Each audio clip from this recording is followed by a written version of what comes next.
If anyone says, I love God, yet hates his brother, he is a liar. Anyone who does not love his brother, whom he has seen, cannot love God, whom he has not seen. We read this in 1 John chapter 4, verse 20.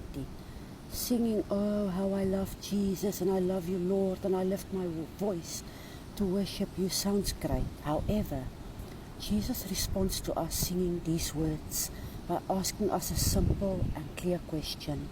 How well are you doing with loving your brothers and sisters? We can't love God, we can't appreciate Jesus, and we can't be filled with the Holy Spirit if we don't love those around us. Let us pray. Forgive me, Father, for the times I have harbored pettiness in my heart or been unforgiving to those who needed my grace. I recognize that when I'm unloving to my brothers and sisters in Christ, or even unloving to my neighbors, I'm unloving to you.